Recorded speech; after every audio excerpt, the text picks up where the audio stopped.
Hello and welcome to the second installment in the Bitcloud Immersion presentation series. This is the technical overview. Previously we had a description of Bitcloud. Following this presentation, there is a core architecture presentation specifically about the central database, Node Pool SQL. And finally, we will have a questions and answers, one or more questions and answers video regarding Bitcloud and any question that the public has for that. The goal of these presentations is to provide interested developers with an understanding of Bitcloud core architecture, an overview of the Bitcloud project software, and its current state, and give an overview of the Bitcloud components. Specifically, we hope to dive into the distributed database core called Node Pool SQL.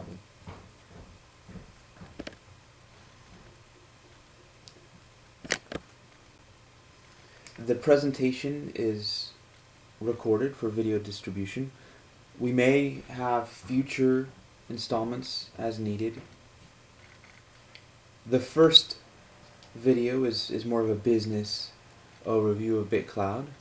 This presentation installment is more of a technical project management perspective, and the third installment is purely technical.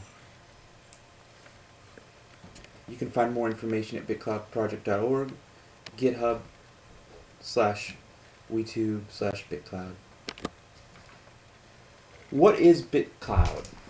From a technical perspective, Bitcloud is an open source platform currently in development for cryptographically supported, community provided, grid-based, distributed network services beginning with storage, that are automatically maintained by random consensus synchronization operations of its distributed database core. That's a lot to say. So let's see Yes. let's see if we And I can. would like to add that mainly it is a form of uh, creating distributed applications on top of Bitcloud. That is the main purpose. You could call it. You could probably sum it up as a platform for distributed applications, if you wanted to. Yes. But what it is all of those things. You you're going to see that it's distributed. It has a distributed database core, which is automatically synchronized using random consensus routines. Yeah. Cryptography holds it together. And the services, the network services that are what you're going to be building your distributed application on top of, are community provided within a grid-based system, a distributed grid-based system. Exactly. And there are going to be many grids. In fact, any organization and any group of persons are going to have a grid, and each grid will have their own policies. And Further description says Bitcloud may utilize but is not all of the following: cryptocurrency including escrow or other surety, automatic agreements, or Tor routing. Now, it can use cryptocurrency. We are integrating cryptocurrency for payment of services, including escrow. We're integrating automatic agreements and audits of automatic agreements to tie into that cryptocurrency and escrow functionality. You can communicate however you choose, whether it's over Tor, onion routing, or just standard TCP/IP. But it's not that. It's not currently in the position to replace that. It's a platform for distributed applications. It's not a specific distributed application itself. However, it can be leveraged for all of those things. So it can be leveraged for a distributed application of a cryptocurrency. You could build a cryptocurrency on top of the Bitcloud platform. You could build an automated agreement application on top of the Bitcloud platform. It says in the slide deck, it says additional possibilities include automated agreement platforms, programmable smart contracts. I just mentioned that. But the key is that dApps may use Bitcloud as the core of an application providing any of the above. So any distributed application that you're looking to build, Bitcloud can be the core of that. We've already mentioned that. Yes, Bitcloud is like an operating system, which is acting as the base of all the applications that is going to be boiled on. Well, so let's get into how Bitcloud works.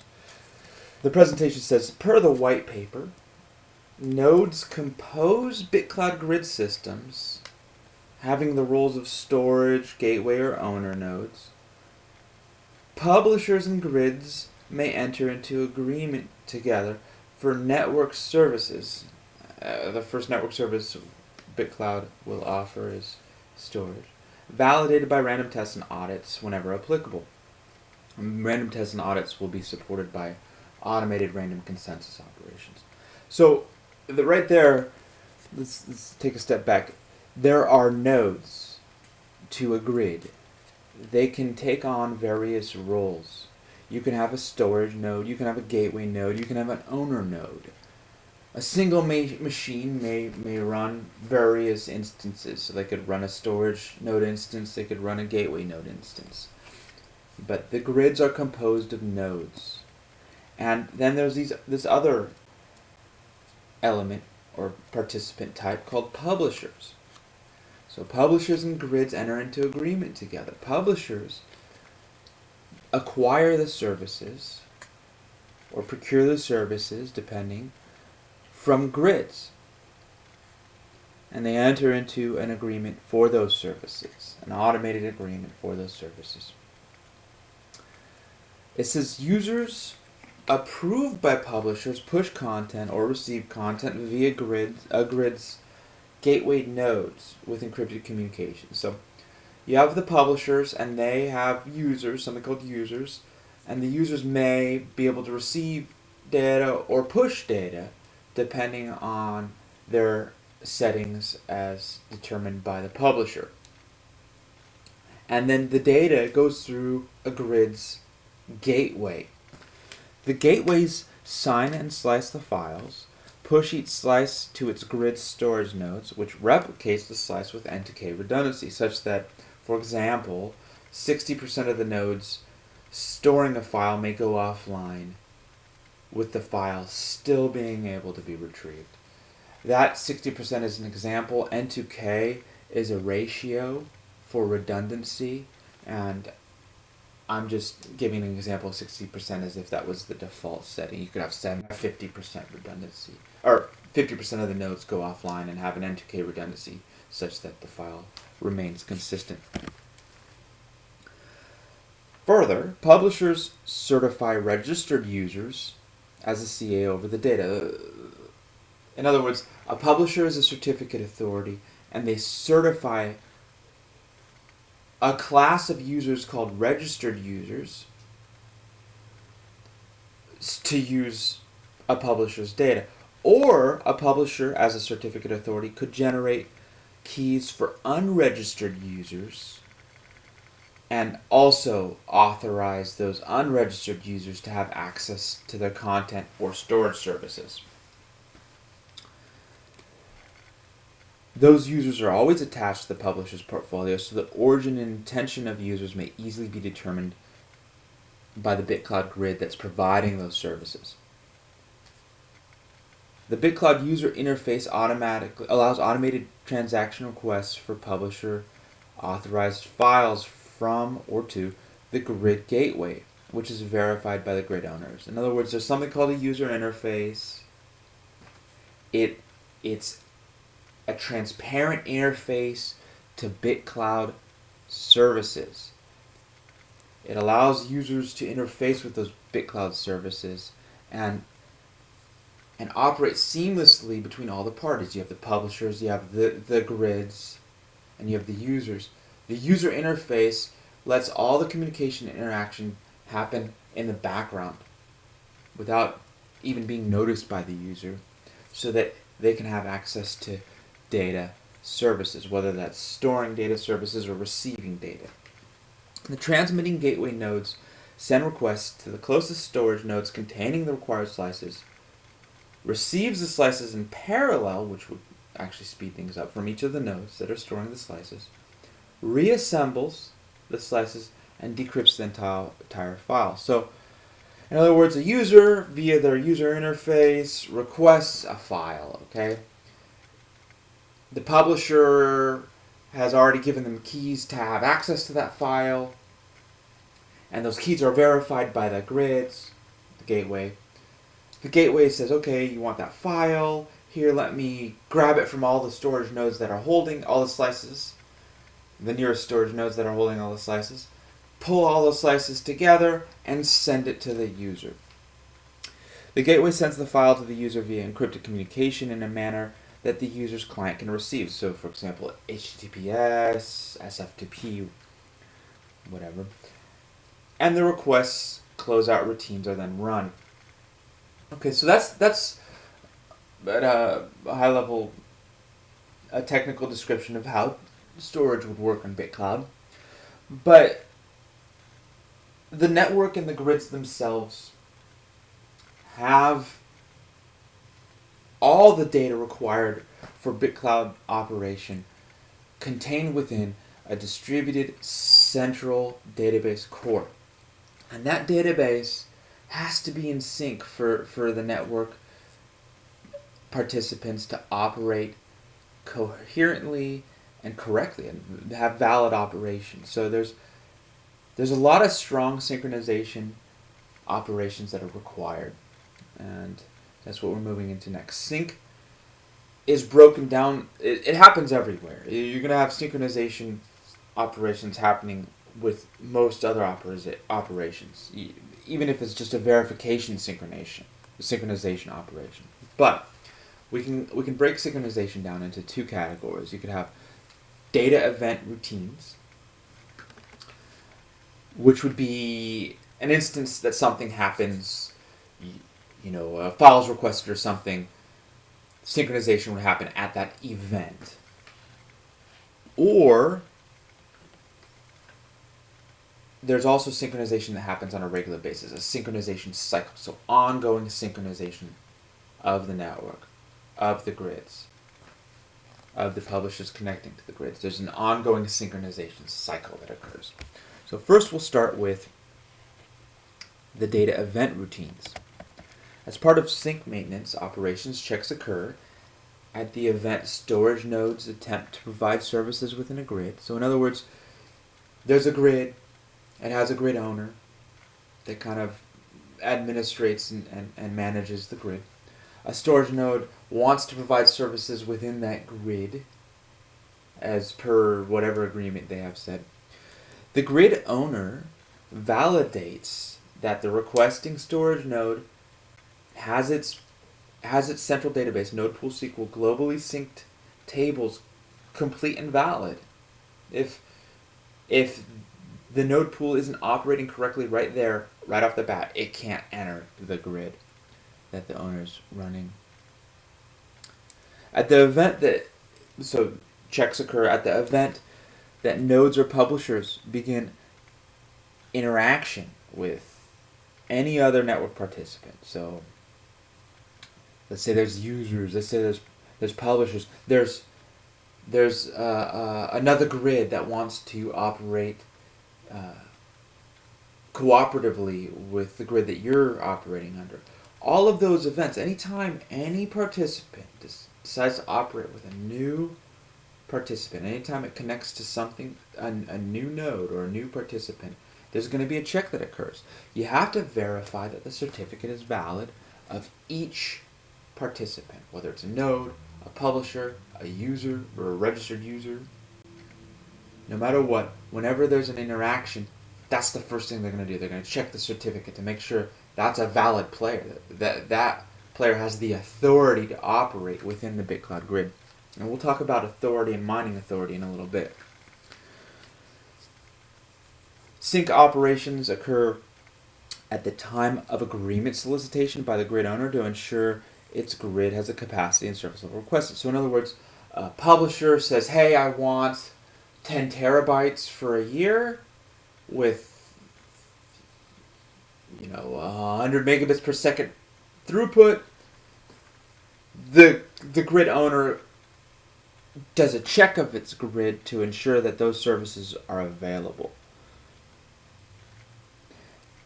Sync checks occur at the event of a user request. The gateway has to check the keys against the publisher's portfolio to make sure that the keys are valid and the user requesting the file is authorized for that access.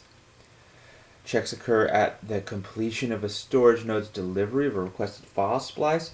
You have to make sure that the node is actually operating within the grid as it says it is. Otherwise, the owner may ban or push that node outside of it, or at least lower its quality of service score. Periodic check routines happen on a regular basis. We say every 10 minutes.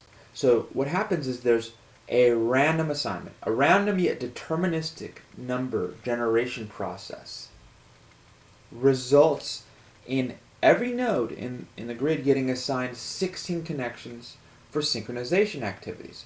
So every 10 minutes, a node's going to be getting 16 new random assignments that can be validated. And synchronization will occur from there. You're going to have validation that the node itself is in fact connecting with all 16 participants correctly. Every internally synced and globally synced table at that point is going to be validated between those 16 connections, or by those 16 connections. The validation checks occur using consensus mechanisms.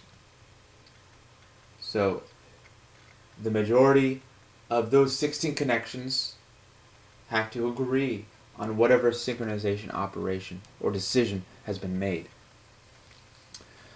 Non-complying nodes are reported by the consensus majority to grid owners, publishers, or other applicable agents for additional tests and or audits, or even for eventual removal from the network. So if the node isn't operating validly, if it's not synchronizing and playing nicely, it very quickly will be pushed to the edge, if not completely eliminated from the network. Now, it says the above is a simplification of the basic periodic check cycle, but there's many more steps, and grid owners, distributed applications, dApps, or publishers may require custom periodic synchronization routines to ensure data validity and network operational health, as their application requires. I just want to mention here that throughout this presentation, dApps and DAs are used synonymous. Distributed applications, DA or dApp. And we really haven't gone into the detail of synchronization here. We're trying to give a high-level understanding of the technical process, but you can imagine that there's going to be a lot of operations required within that 10-minute synchronization cycle. They're going to be high-performing or rapid operations. It's not going to have a lot of resource demand, but there's a lot of things that need to happen to make sure that the network and the grids and all the players are operating correctly. And it relies fundamentally on random assignment along with consensus. Regular random assignment, I should say.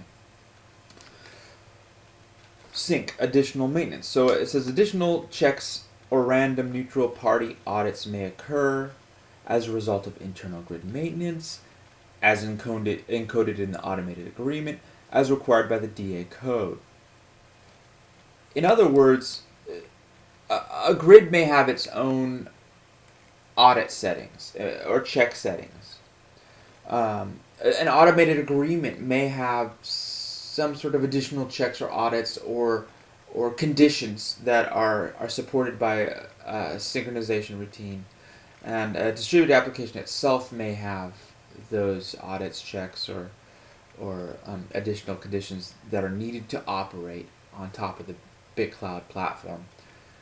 All of those may happen, but it's kind of on a case-by-case basis. It depends on how you are operating and who you're interacting with within the Bitcloud network and its platform, on top of its platform. Other notes: every node and publisher has to mine its own certificate, and this is the backbone for that random assignment consensus synchronization operation. See,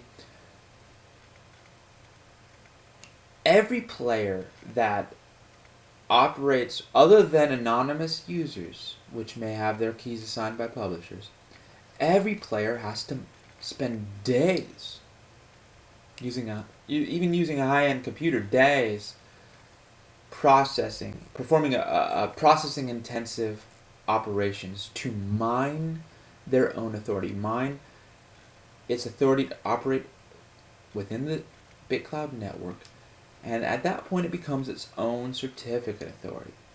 So for a grid, the owner of or owners of that grid are the certificate authorities. Publishers are the certificate authority for all their users, and of course for themselves. Because it takes so long, you're not going to be able to generate a massive amount of bad players or malicious players and keep them around anytime to do any real damage. You'd have to spend a lot of resources to mine them, and as soon as it shows that they're not synchronizing correctly, or they're trying to inject some bad values into the network, they're going to get pushed to the side and also banned. And then all of a sudden, that 2 days worth of work for that one certificate authority is wiped out. And you have to go all over it, start all over again. So it makes it, from a resource perspective, it makes it not viable to perform what we call Sybil attacks, where you just generate a bunch of bad players to fake like you're doing good, so that you can invade the network, basically. That mining process eliminates Sybil attacks. And also, something to note, a lot of the Bitcloud community comes out of Bitcoin and cryptocurrency. And in those distributed applications, in cryptocurrency distributed application, you can't ban somebody. They have a blockchain, it's a public ledger. You can't ban somebody though. So you can generate as many wallet addresses as you want, basically. And it doesn't cost you any resources to do so. In Bitcloud, there's no blockchain. It's a distributed database where records can be only added if you have certificate authority to do so, and that certificate authority takes days to mine, and you can be banned. Very, very different distinction. So I just want to mention that as well. Many key processes are left yet unmentioned to keep the technical description at a high level. So the next slide is a diagram that I'm not very proud of, but it kind of shows a visual representation of the Bitcloud platform components. You see a green triangle that says synchronization, and we were just talking about that. To the right and left of that green triangle, you have check tests and external audits. We haven't mentioned external audits, and we're not going to get into those very much in this presentation series. We might do it in a later presentation or presentation series, but just know that there are audits that may be performed by neutral parties to ensure valid operations and or performance of an automated agreement. And then check test, we already talked about that. That green triangle points down into Node Pool SQL. That's the central database core that we were talking about. It is literally the core of the Bitcloud platform. And also, it's what makes it so powerful, because you can see underneath Node Pool SQL database, there's a bunch of other small databases. There's future extensions. For example, what if you want Bitcloud to not just provide storage services, but also routing services for network traffic? That little future extensions database, in other words, would enable that. You could add additional tables to that central database core and still use the same synchronization operations, still use the same fundamental protocol of Bitcloud, but just add a whole other service type. Mutable tables. You can modify internal tables to make them suit your needs. You could have a grid that maybe didn't just offer bandwidth and storage amounts, but also provided a validated uptime. And you'd have another field or column in tracking that, basically. DA data, or distributed application data. So in other words, the Node Pool SQL central database core can be extended greatly to meet your needs. The globally synced tables, they're going to remain consistent per Bitcloud version. You're not going to see any changes there. In order for a participant to operate validly on the network, they all have to be in line with the globally synchronized tables. But there's globally synchronized tables, there's internal tables, and there's private tables. The internal and private tables can be modified to suit your needs. And you can have additional globally synchronized tables if you're adding additional services, and you just have to make sure that whoever's connecting to you can use those and synchronize with those additional globally synced tables. I hope we'll be getting into the Node Pool SQL in the third presentation of this series, far more in depth. You'll see the schema, you'll see how it's laid out. To the right and left of Node Pool SQL, you see encryption glue, certificate authority. We've already discussed that every participant in the Bitcloud network is its own certificate authority. And really, I mean, encryption occurs all over the place. There's multiple layers of encryption. There's encryption in communication. There's encryption of records. There's encryption of files. There's encryption all over the place. And it's the glue that makes this possible. It's the way in which we can validate operations very quickly and also keep privacy, even though it's a public community provided grid. Above those is node interface, publisher interface. So you have this central database core, you have these synchronization operations, and you want to participate in Bitcloud.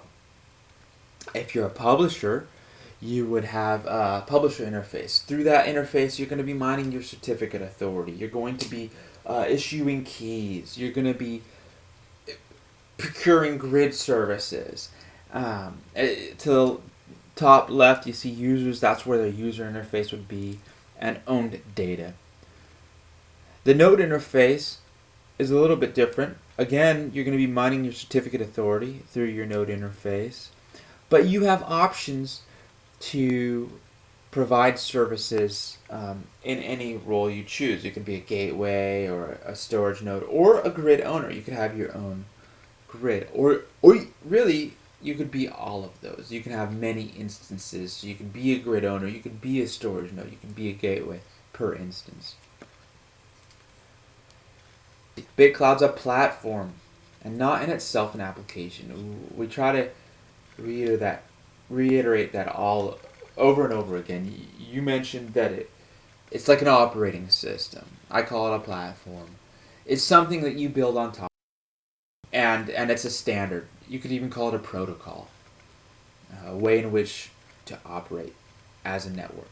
Yes, I think it's all of them at the same time. It's an operating system because you provide the framework for an application to work and the things operation, input and output. It's a platform because it's something that you construct applications on.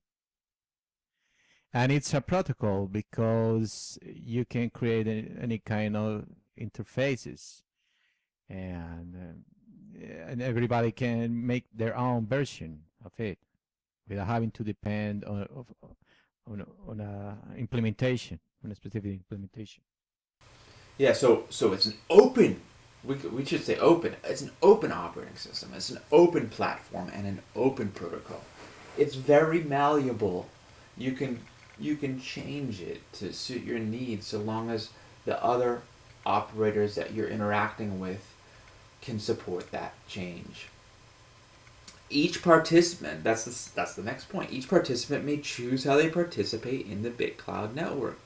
Participates may, Participants may be nodes, publishers. They can run instances of both roles. They can be distributed applications.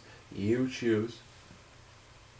So long as you're operating validly according to every other operator that you're interacting with, it's fine. A node instance may be only one type of role, for example, gateway storage, etc., at a time, but multiple node instances may be run on a single machine at the same time, limited by the machine capabilities. This is to say Probably that this is incorrect because a node instance can be a gateway, an storage node, and an owner at the same time. Why not? wait. You don't have to mine your certificate authority to be a gateway and then mine a certificate authority to be an owner. It's the same certificate authority. Okay, it should be then a node instance may only fulfill one set of node roles.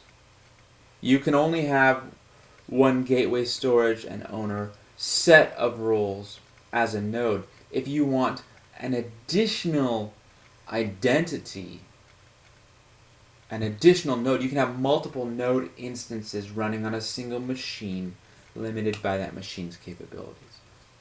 Is that more accurate? No, I think that a node can run any role that he wants. For example, it can be an owner, a gateway, and a storage at the same time without worries. And even No, further, it that's what I was saying. But they can't be two owners.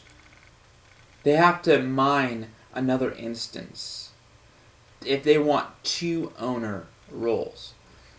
If they want to run two grids on top of their machine, they have to have mined authority for two instances. not really. A node can be. That is what I was going to say. A node can be a part of many grids at the same time, and have a different role on every grid. So, for example, he can be the owner of two grids, or can be the storage node of 5 grids, or can be the gateway of 10 grids, all at the same time. And even can All right. execute different distributed applications. I I, I was just thinking that that would have more impact from a civil attack perspective. No, because if he do bad in any of the grids, he can be revoked on the rest, so he must be careful on not doing anything bad. Well, that's only if those other grids also have shared synchronization. Because if those other grids are separate and distinct and they're not synchronizing together, then then no, they wouldn't. They would only be revoked on one grid at a time, and they could be operating maliciously on all the other grids at the same time. Yes, but that is why, because we have checks, global checks, that are happening every 10 minutes or the minutes we say in each table. And if a node is acting maliciously in one grid and not in other, well, that's the problem of each grid. You know, it's not a problem of of the rest of the people. It's only the problem of that grid. And they can publish. They can Well, publish let's publicly that that node is bad, which is something that will be going to be against the reputation of that node. What about the next one?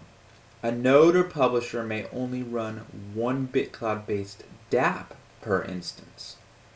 I think that's accurate because, let me say, I every don't DApp know. has its own requirements and conditions. I don't know. It, I don't think that is going to be good, because there is going to be applications that run on top of applications.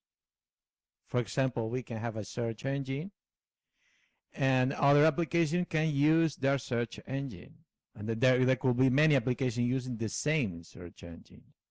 right, but in terms of the back end operations, the actual programmatic software operations, um, they're going to be different, and they're going to require different synchronization and things like that. Different modules, as you describe them, Exactly. That is why would we be are, plugged into the interface. yes, that is why we So are distinguishing between tables, not between application, but every table will have a different synchronization uh, But execution. but what if one DApp interferes with a node's another DApp's, or basically like a global table on that node's instance? Well, each application must have their own tables, and they must Okay. not interfere with other tables. Okay. So a DApp is going to have its own separate and distinct set of tables, and it's not going to interact, at least in terms of write functions. It's not going to interact with other public tables or grid That is tables. something that must be decided by the application. You can think of Okay, so application like in terms of libraries. Can one library interface into the space of another library? Well, why not, if they agree? If that is good for them? yeah, but how can you ensure that it's good for them? That's why I'm saying there needs to be a Yes. different instance per DApp. There needs to be a different instance per DApp so that you can ensure that they're they're operating correctly. The problem we have in different instances is that you require then different node pools.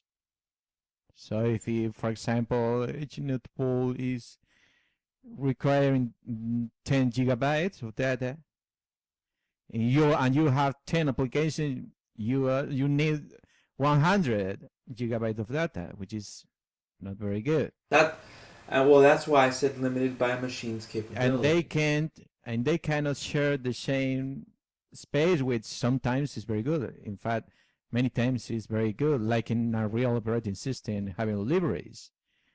For example, a library may require another library, and an application may require 5 libraries. Why not? They are running all in the same space. So if an application is malicious, we don't redistribute it in our repository, like actually happens with malicious software. For example, Debian is not accepting malicious software. We can do the same. I get exactly what you're saying. Just basically test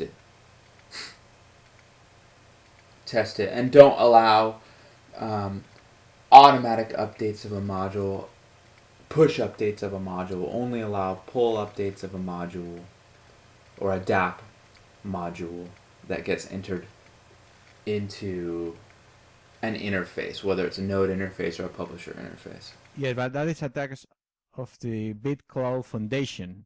It's not really in the protocol or the application or something like that. Right. Well, really, in the end, it's the responsibility of the participant, of the operator itself, to ensure that whatever they install is not going to harm it and Yes, not going to ruin and its operations. there could be different distribution, like in Linux.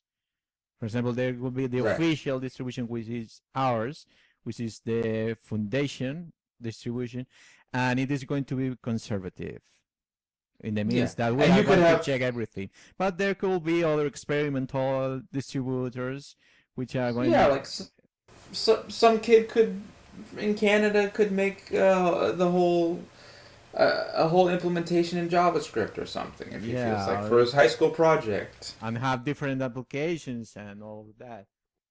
And if that happens to break the operator's um, valid functioning, well, that's the operator's fault for using that non sequitur. Exactly. So if there is a problem, they have to remind their certificate authority and start over again. There could be problems, for example, application that are Trojans. Well, exactly like it's happening today with any operating system. And this is why an administrator must be careful on what they install in their systems. So the next bullet is nodes may participate in multiple grids, one per instance. Take out one per instance. Each with different service capacity and levels as configured. That's correct. Each with different service capacity and levels as configured. Random assignment is a cornerstone to Bitcloud health. We've already talked about that. And other Bitcloud design elements. Bitcloud, the first implementation of Bitcloud, the first version of Bitcloud is intended to be highly accessible to developers and very generic. So in other words, we're using generic SQL as the core platform language. Remember, the core of Bitcloud is a distributed database. And with that generic SQL, future Bitcloud iterations might have Postgre or some other more robust database. Right now we're sticking with generic. The code that ties it all together will be generic C and CC. Again, it's very accessible, it's potent, it's easily ported, and we want to keep it as generic as possible. Heavily deployed SQLite databases used to implement the generic SQL core, database core. Just so the listeners or viewers know, SQLite is heavily deployed. It's in hundreds of millions of application deployments, or instances. So you actually see it in things like Skype and all kinds of other applications in the back end of that. It's very well tested. And some operating systems, like for example Apple iOS and Android, use it at its core. So it's incredible well tested. It's very powerful, and probably it's not very fast, but if you optimize it, it is going to be fast. And Actually, I mean, it's not as fast as some of those, enterprise level databases, but it's got some really good operation or really good performance because it's so light. It's not that robust, so it performs quite well. yes, and it has indexes, which is going to provide better performance in case that some tables are slow. One can make indexes and it's going to be faster. And in addition to using SQLite, we are going to make this generic enough that in the future we are going to also support MySQL and PostgreSQL. Right. Exactly. So my MySQL or MySQL, PostgreSQL, and and like you were mentioning when we were having the discussion about instances, you you could have you're gonna have the standard, very basic version that the Bitcloud Foundation produces. But you could even have some variation where somebody decides to use a proprietary database. We can't stop that because the code itself is going to be open source. So really, it's at the operator or developer's discretion. Yes, the kind of API that we are going to have is is very generic. For example, a function to insert a row into a table, and that function can be override very easily by the Right. distributed application or another implementation of Bitcloud. And And the first API is going to be in generic C, right? yes, in generic C, Right. because it is globally available, very portable, very fast, and simple enough. And other languages can use the function in C by providing a simple FFI for a function interface. The design requires distributed CA infrastructure, but architecture remains cryptographically agnostic. We are at the time of this recording, intending to use standard public key encryption algorithms that have been around for a very long time with our own code. We're not going to be using uh, a public library for curve-based encryption, for example. Is that correct? Yes, at this moment we are thinking about supporting different CA infrastructure, for example, using RSA, uh, a curve algorithms, and those two are going to be supported. And for transmission, we are going to support Blowfish. So, as the bullet says, cryptographically agnostic. You can customize it, but we want to be as generic as possible, even with cryptography. We're there's a lot in the cryptography scene. There's a lot of news going around about insecurity, particularly as it relates to randomness and possibly infiltration of various cryptographic library source codes. So we've been researching it a great deal, and we're really trying to find the best of breed but simplest and most generic cryptographic tools. And same with the library. We're planning on using libuv, but we want communication to be agnostic. Uh, there's plans for integration with onion routing.